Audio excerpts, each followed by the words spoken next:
청와대 특별감찰반 의혹과 관련해 임종석 대통령 비서실장과 조국 민정수석이 내일 국회 운영위원회에 출석합니다. 야당은 윗선 개입 여부를 비롯해 철저하게 진상을 파헤치겠다는 각오지만 여당은 공세 차단과 방어에 주력할 전망입니다. 여야 모두 운영위원들을 교체해 화력 보강에 나섰습니다. 취재기자 연결해서 자세히 알아보겠습니다. 우철희 기자. 네, 국회입니다. 네, 내일 마침내 임종석 실장과 조국 수석이 국회에 나오는데 야당이 파상 공세를 예고하고 있다고요. 네, 그렇습니다. 내일 오전 10시입니다. 국회 운영위원회에서 청와대 특별감찰반 의혹에 대한 현안 보고가 열립니다. 임종석 대통령 비서실장과 조국 민정수석이 출석할 예정입니다.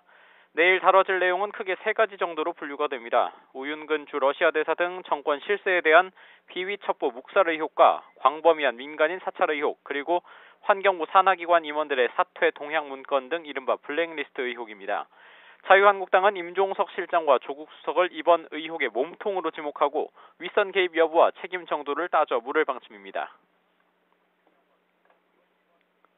국민을 기만하고 또 대통령을 잘못 모시고 있는지, 대통령의 지시인지 이런 부분도 저희들이 추궁하도록 하겠습니다.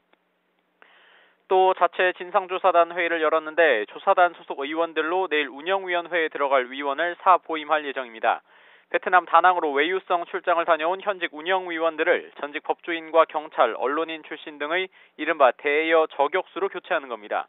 바른미래당도 지금까지 드러난 정황을 봤을 때 청와대가 의심받을 개연성이 충분하다며 사실관계 규명에 최선을 다한다는 계획입니다.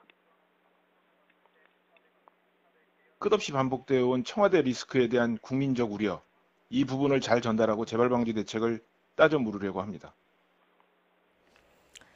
네, 여당도 대응책 마련에 부심하고 있을 것 같은데 어떤 입장입니까?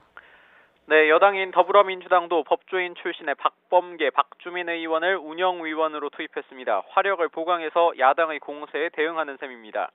특히 사건의 본질을 묻고 답변받는 과정에서 국민적 오해가 있는 부분을 풀릴 것으로 기대한다면서 야당의 가짜뉴스 유포라는 점을 밝혀내겠다는 방침입니다. 비리 혐의자 김태우 전 수사관의 잘못된 내용을 덥석 물어서 증폭시킨 내용들에 대해서 국민에게 철저히 알릴 수 있는 계기가 됩니다. 이처럼 여야의 치열한 공방이 예상되는 가운데 의혹의 진상이 어느 정도 드러날지 관심인데요. 하지만 여야가 종전 자신의 입장만을 되풀이해 단순 공방으로 끝나고 운영위 이후에도 야당이 국정조사나 특검 등을 요구하면서 전국 경색이 당분간 이어질 거라는 관측도 나옵니다. 지금까지 국회에서 YTN 우철입니다.